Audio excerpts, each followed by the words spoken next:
câu cơ ý na nào dọa ý khắp lệ cơ câu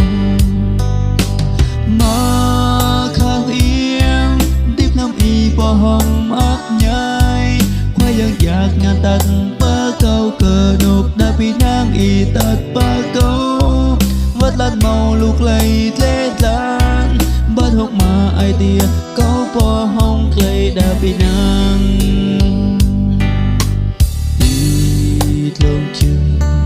côi cố tha nộp năm khoa yang dìa rô bray clay sò công mừng buồn cước ăn y ria tí lần là chẳng biết lại bị nghe câu mà khắp yên kia kia câu nà nào rơi cơ câu một lấy tăng gập rồi câu khắp khua yang khắp cơ ý na nào dọa ý khắp lệ cơ câu mà khắp yên tiếng lâm y bỏ hồng ác nhai khoai dân giặc ngàn tận ba câu cờ nộp đã bị nang y tật ba câu vẫn lăn màu lục lầy lễ lan bắt học mà ai tia câu bỏ hồng clay đã bị nang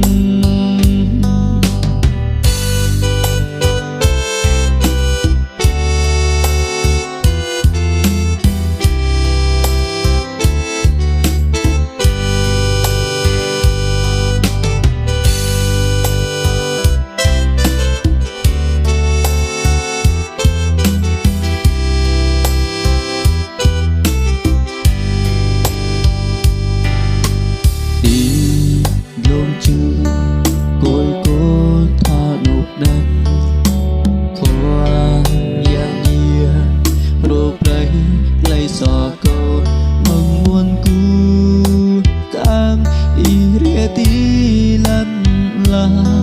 chẳng biết lại bị nghe câu mà khắp yên kẻ kia câu nà nào rây cơ câu một lấy tam grập rồi câu khắp khua yam khắp cơ ý na nào dọa ý khắp lệ cơ câu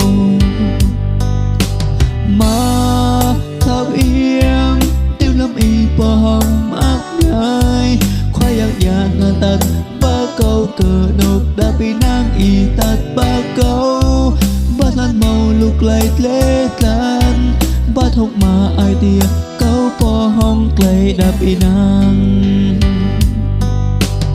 mà khắp yên tiếng âm y bỏ hồng áp nhai khoai dân giặc ngàn tận ba câu cờ nộp đã bị nang y tật ba câu